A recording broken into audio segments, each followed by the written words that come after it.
Glória a Deus. Graça e paz, Igreja do Avivamento. Boa noite a todos. Abra sua Bíblia comigo no livro do profeta Ezequiel. Se puder melhorar aqui um pouquinho para mim. Capítulo de número 37. É esse? Muito obrigado, viu, Rayane? Que Deus te abençoe. Vou até cantar com esse aqui. Obrigado, pastor. Ezequiel, capítulo de número 37, verso de número 3.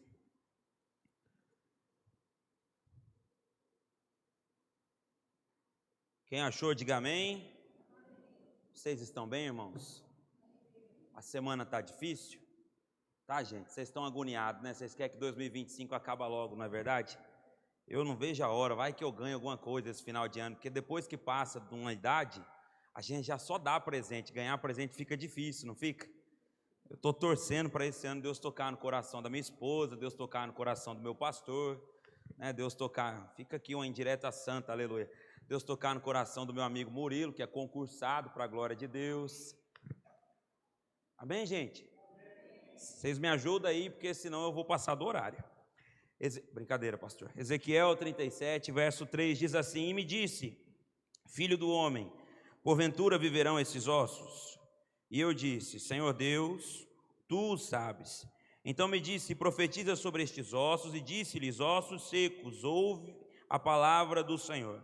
Assim diz o Senhor Deus a estes ossos, eis que farei entrar em vós o espírito, e vivereis, e porei nervos sobre vós, e farei crescer carne sobre vós, e sobre vós estenderei pele, e porei em vós o espírito, e vivereis, e sabereis que eu sou o Senhor. Louvado seja Deus. Escuta, esse texto ele é muito conhecido.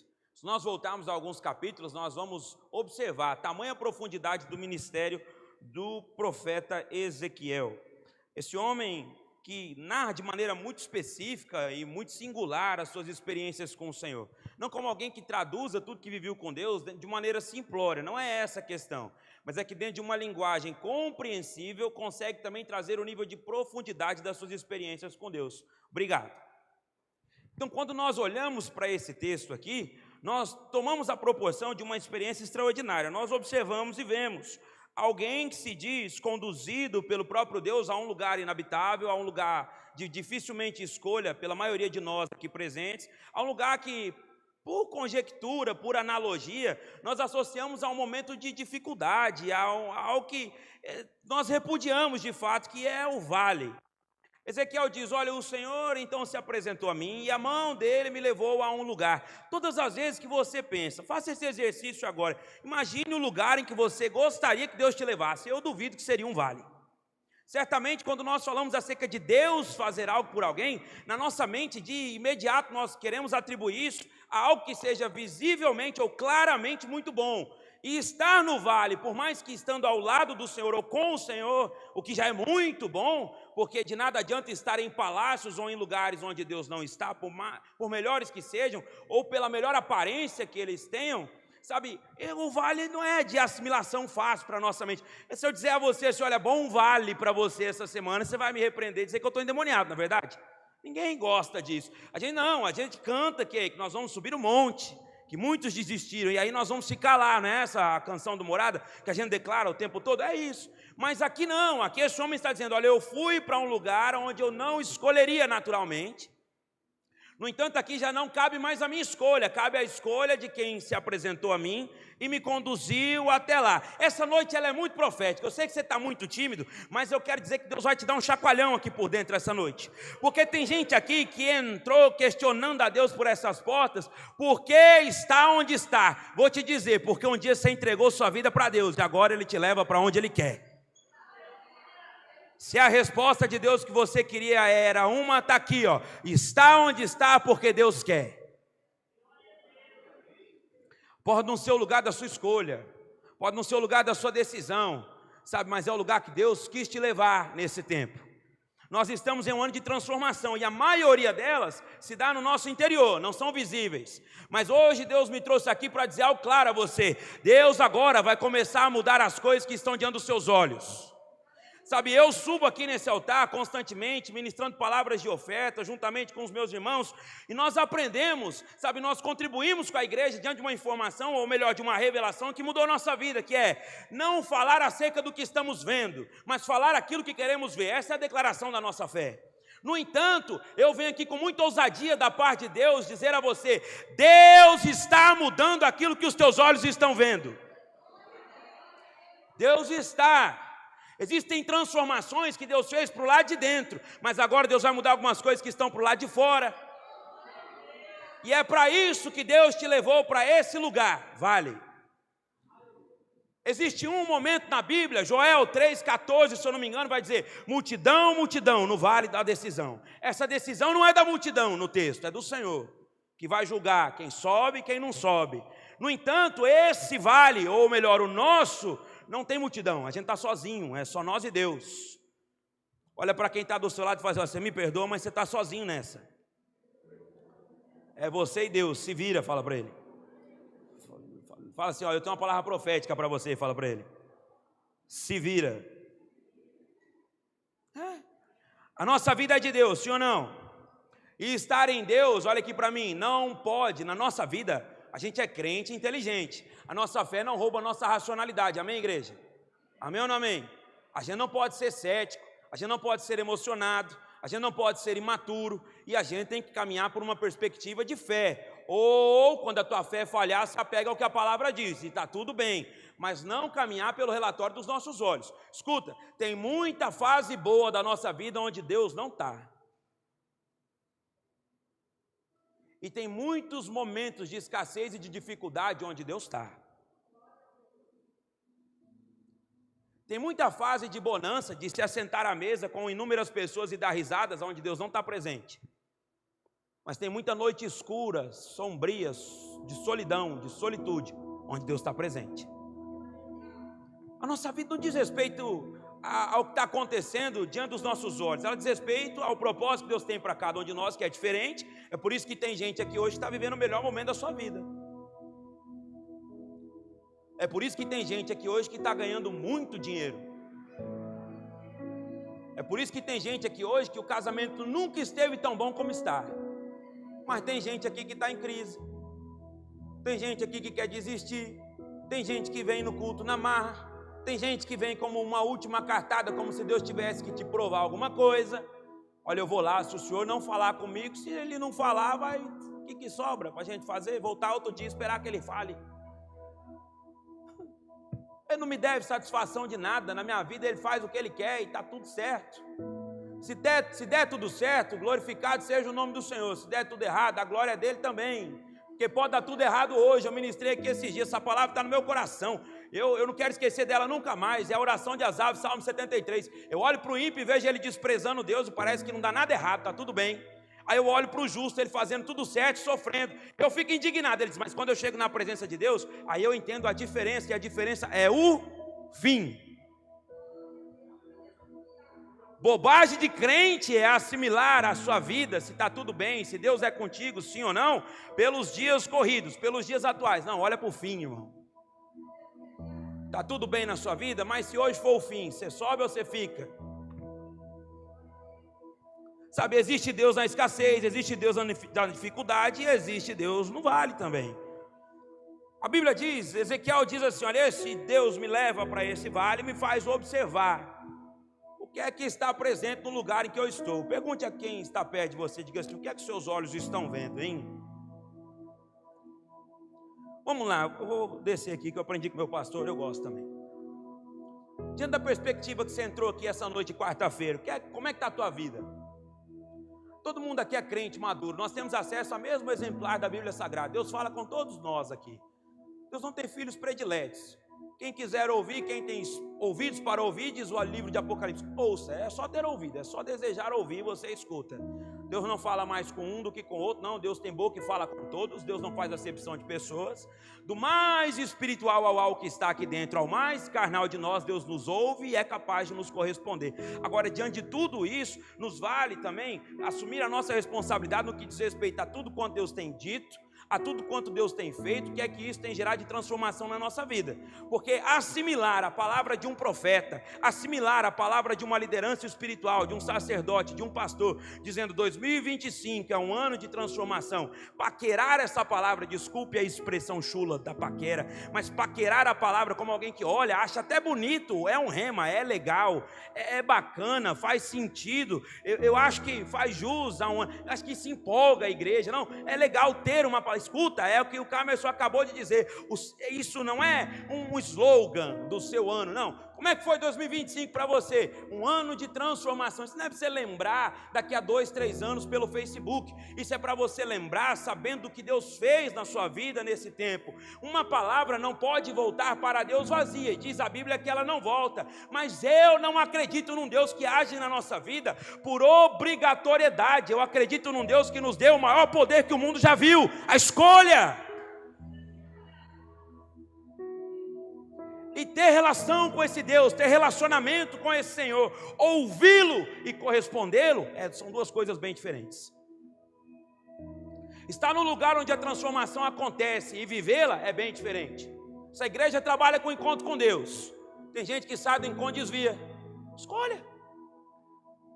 Não tem a ver com quem prega, não tem a ver com o pastor, não tem a ver com quem, é que lá naquela igreja tem uns crentes que dão mau exemplo. Pode mudar, vai para qual igreja você quiser, em todo lugar tem. É ser humano, é gente, como a gente. Você é um bom exemplo o tempo todo. Eu sou um bom exemplo em quase todo o tempo todo, exceto no trânsito. No trânsito eu fico estressado. É o meu espinho na carne. Eu já vou, ainda bem que tem oração que Deus não ouve, viu?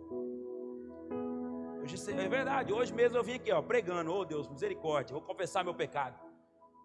Vê se tem cabimento. Falei, anjo, pega a espada de fogo, os 4 pneus desse homem da frente, que ele não sabe dirigir, não. Está errado isso, ainda bem que Deus não ouve. Está vendo? Eu peco também. Mas olhe para mim, corresponder a Deus agora, é para ontem, é num senso de urgência. O tempo está passando, a gente não tem mais tempo a perder. A gente não pode mais ficar de paquera com o propósito, com a vocação, com a chamada, com o tempo, com a vontade de Deus para a nossa vida. Não, ou a gente se casa com o Senhor e com tudo que Ele tem para nós, ou eu sei o que a gente faz, não vou dar dica para o Satanás alimentar seu coração, não. Mas diante de tudo que está acontecendo na sua vida, qual que é a tua percepção? O que isso mudou? Olha, ele diz assim, então Deus me fez observar e me pediu um relatório. O relatório que eu dei a ele é: esse vale está cheio de ossos, e ossos sequíssimos.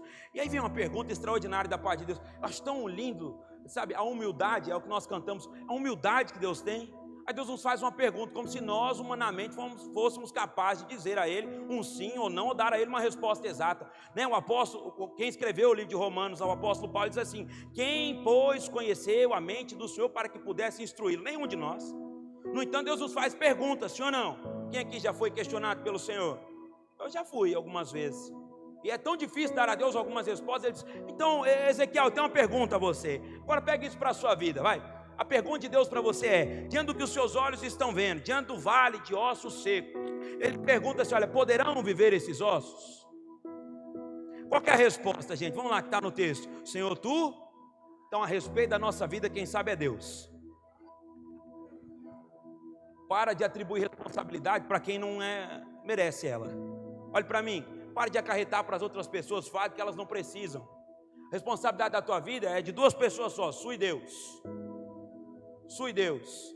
Jeremias, ele disse assim: olha, eu vos darei pastores segundo o meu coração, para vos apacentarem com sabedoria e inteligência, 2 coisas que Deus dá. Mas a responsabilidade da nossa vida não está na mão de um outro homem levantado por Ele para servir, para cuidar disso aqui. Não é só isso. Existe sim alguém para dar instrução, existe alguém para dar direção, existe alguém para ouvir, existe alguém para cuidar. E eu não estou aqui a pedido de ninguém, militando para o pastor nenhum, não. Eu estou aqui porque Deus me deu essa palavra, e eu acredito que ela é para nós que estamos aqui. Eu vim aqui para ouvir ela também. Tá certo? A palavra de Deus é uma espada de 2 gumes, amém? Ela corta para lá e para cá, não escapa ninguém. É quem está falando, é quem está sentado ouvindo. Está todo mundo na mesma sacola aqui, inclusive eu que vos falo essa noite. A responsabilidade da nossa vida está em nós decidimos, escolhemos, e em Deus. Deus dá a direção. Lembra lá do livro de Êxodo? Eis que eu coloco diante de vocês a bênção e a maldição. Junto com a oportunidade de escolha vem a instrução. Escolhe, pois, a bênção. Deus é muito bom, igreja. Olha para quem está do seu lado e fala assim: por que você escolhe errado?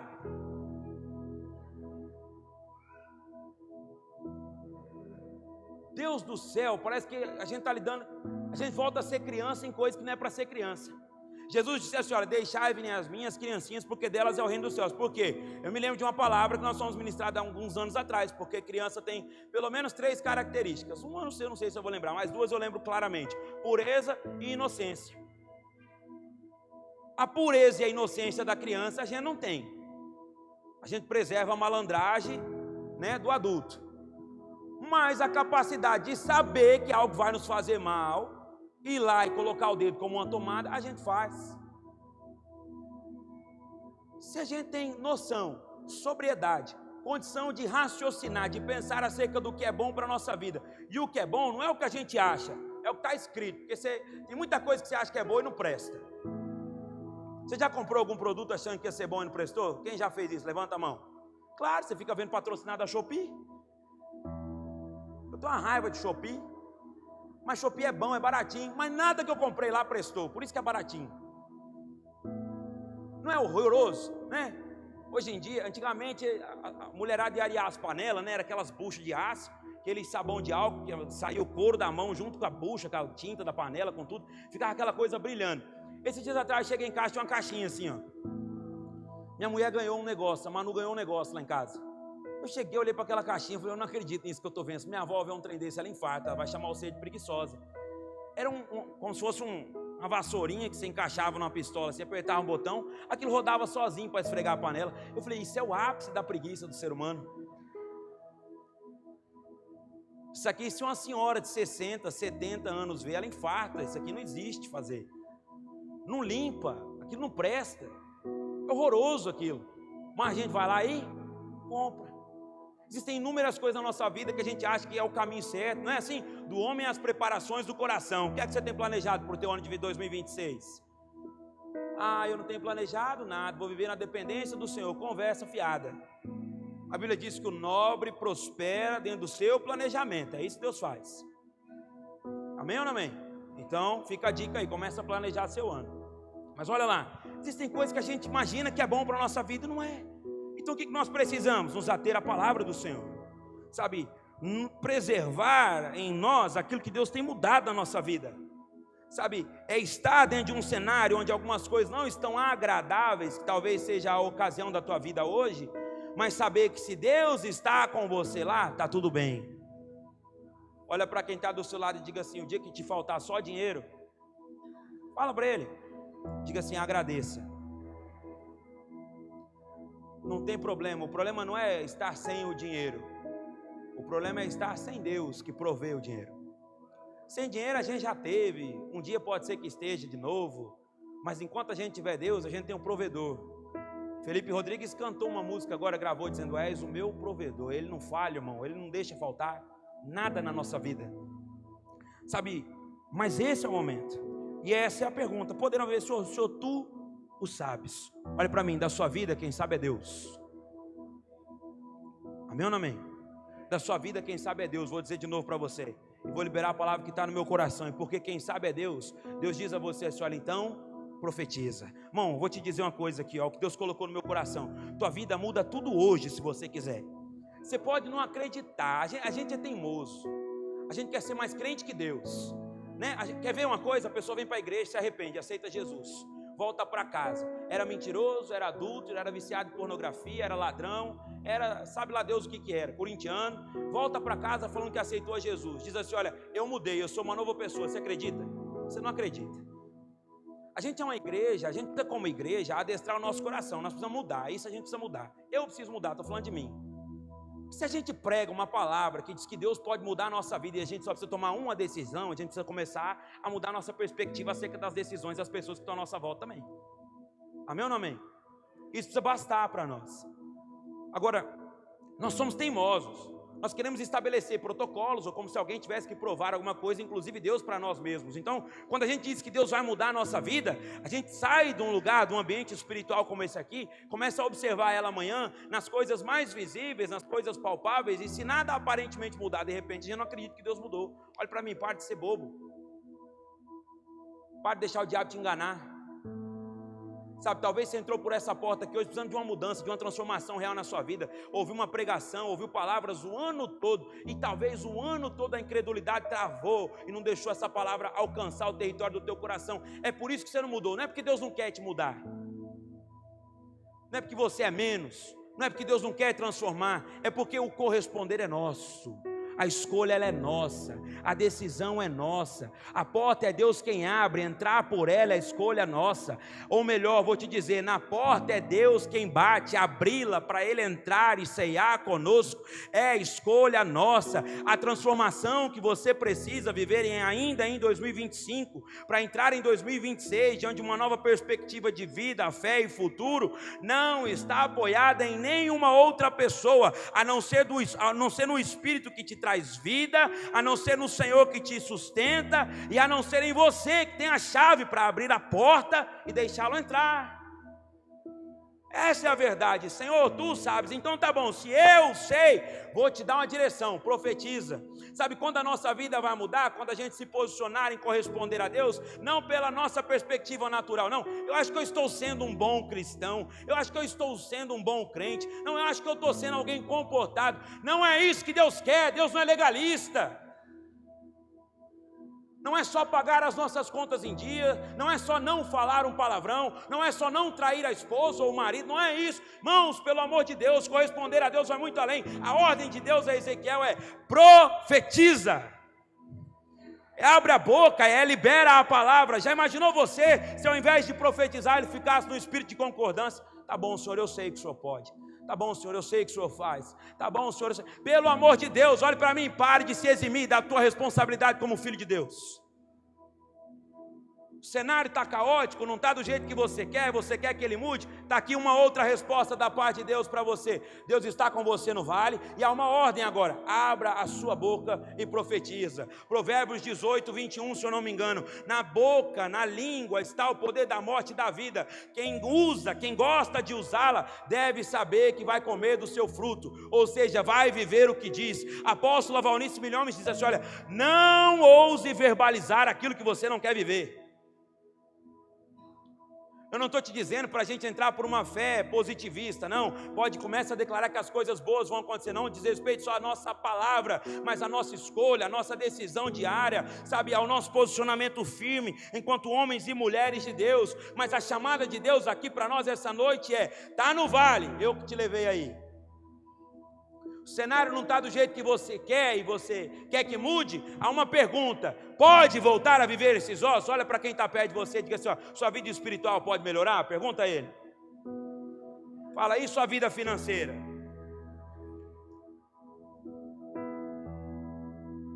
No que diz respeito à sua vida, cabe uma melhora, sim ou não? Agora posso fazer um convite? A gente gosta de melhorar, mas cabe uma transformação?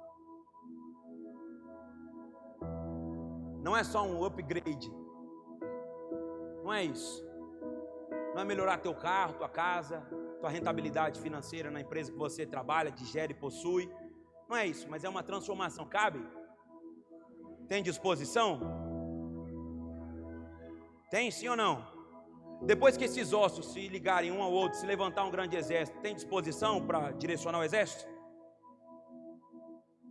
Depois que tudo que você está pedindo para Deus acontecer: Senhor, eu estou no vale, aqui é osso seco, eu queria que voltasse a viver, eu sei que o Senhor sabe, então profetiza. Tem disposição para profetizar? Ok. Depois que o exército se levantar, está tudo bem? Vamos continuar? Vamos permanecer?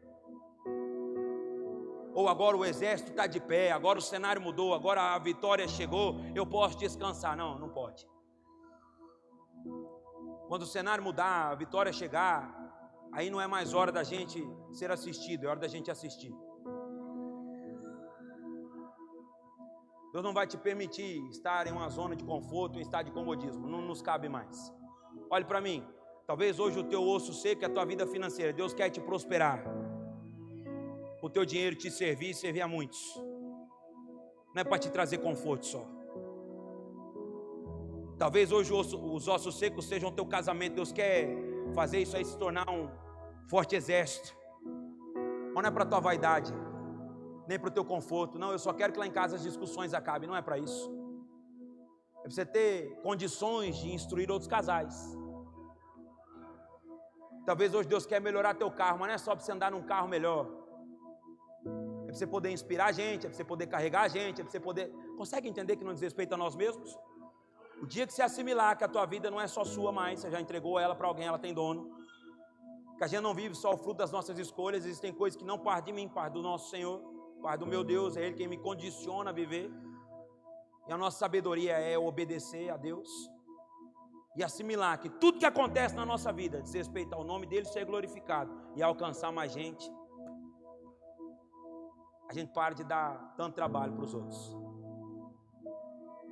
Todo mundo aqui é maduro, essa igreja, olha aqui, só tem adulto aqui hoje. Inclusive eu não sou nem o mais adulto de vocês, hein? E o que nos cabe? Assumir a nossa responsabilidade.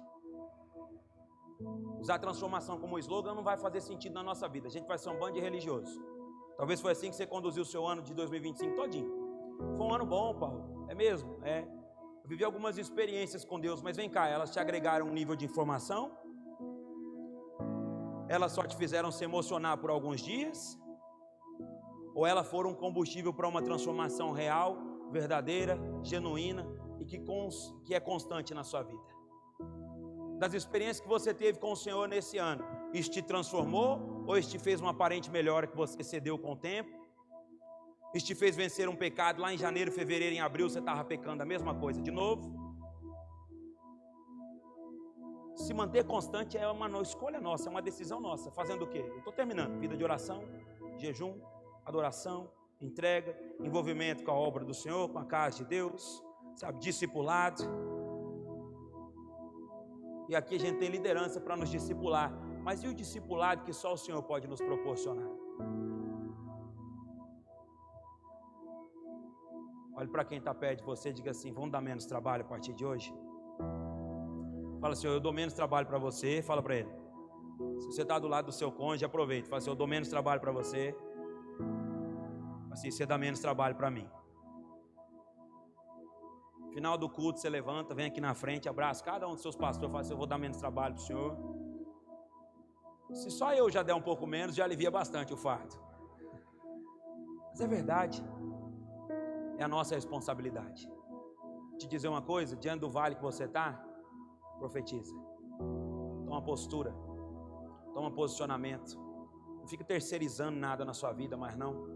Assume a responsabilidade de construir você no Senhor, a história que Deus tem para você. Assuma o protagonismo da sua vida. Venha para um lugar como esse revelar Jesus para as pessoas. Não venha para cá responsabilizando ninguém. Ninguém tem que ser Jesus na sua vida aqui. Na casa tem profeta? Bastante. Sei que não vigia não, que a Ana Paula te acha. Verdade. Mas olhe para mim. Não diz respeito à responsabilidade de alguém que carrega uma vocação, um ministério. Não, é a minha escolha.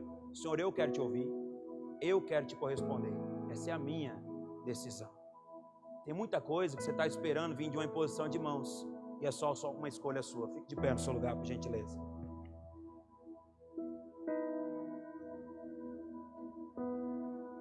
Vai transferir a você a pergunta: diante do que os seus olhos estão vendo, pode viver esses ossos? A situação pode mudar? Cabe uma transformação? Precisa? Agora eu vou te dizer, você quer, você deseja, tem disposição, meu irmão, para viver uma transformação do Senhor? Preste atenção nisso, volte lá no começo do texto. O Senhor se apresentou a mim e me levou a um vale. Viver uma transformação é isso, é se entregar de uma forma onde Deus possa te levar onde Ele quer. Olhe para quem está do seu lado, que você tem coragem para isso. Eu não vou te iludir, irmão, dizer que Deus vai te pegar, te levar para um palácio, você vai para o Dama 2, para o Alphaville. Não, Deus pode fazer tudo isso. Meu desejo é que Deus faça isso com todos nós aqui. Mas a Bíblia que eu acredito, a Bíblia que eu leio, o Evangelho em que eu creio, é de um Deus que gostaria sim de alcançar o rico. Mas do rico não houve correspondência, no entanto do Lázaro, que ficava do lado de fora, houve. E aí no final a gente vê destinos opostos, de maneira em que eles não podem passar um para um lado, nem um para o outro, e aí há um desespero. Eu não quero ver você desesperado quando o Senhor voltar, eu também não quero estar desesperado. É por isso que hoje eu quero tomar uma decisão, e eu queria que você também tomasse uma. Eu queria que você tomasse uma decisão com sobriedade, com seriedade, como uma pessoa adulta que você é. Muito espiritual, mas sabendo que a sua espiritualidade não rouba a sua racionalidade. Então, medite bem na escolha que você vai fazer aqui hoje. Ninguém que decide construir um prédio começa de maneira aleatória, sem antes sentar e calcular e dizer: não, Senhor, eu não quero te convidar a fazer uma decisão emocional aqui. Nós não podemos mais caminhar por essa perspectiva. Esperar que o momento de apagar luzes, de um louvor, de um PED, de qualquer ambiência, de qualquer coisa, nos impulsione a tomar uma decisão sem analisar as consequências. Não, aqui como estamos nesses últimos minutos, analise as consequências de decidir ser transformado pelo Senhor. Analise as consequências de decidir entregar os seus próximos dias ao Senhor. Nós estamos aqui consagrando um ano. Tem disposição para entrar nesse ano pela perspectiva não natural sua e minha, mas de Deus para a nossa vida? Então se assente aí agora, não de maneira literal, mas feche os seus olhos e na sua mente calcule, preste atenção no que está em jogo. No entanto, vou te deixar aqui um conselho: em Deus não há percas. Vou te dar aqui o que é uma crença minha, uma opinião minha: em Deus não há derrota, em Deus não há desperdício, Deus não fica devendo nada para ninguém, ainda que te custe abrir mão de algumas coisas, nessa vida, 100 vezes mais, disse o Senhor, e na outra, a vida eterna. Feche os teus olhos, de maneira diligente, apresente a Deus qual é a tua escolha aqui esta noite, qual é a tua decisão. Se você almeja ser transformado pelo Senhor, diga a Ele isso, mas diga com toda a verdade e sinceridade do seu coração. Se possível for, diga a Deus em qual área você precisa ser transformado. Afinal, você sabe, você é adulto, você tem ciência de como está a sua vida, você tem total percepção e clareza do que precisa ser mudado em você. Você conhece teu temperamento, você conhece teu gênio, você conhece tuas dores, você conhece suas mágoas, você conhece os pecados que você alimenta, os monstrinhos que você alimenta, as prisões que você faz permanecer, elas são escolhas suas também. Sua vida está do jeito que você permitiu estar aqui essa noite, mas Deus está nesse lugar com você. Esse é o vale da sua decisão. Decida sair dele transformado, decida sair dele com um novo caráter, com uma nova perspectiva, com uma nova postura.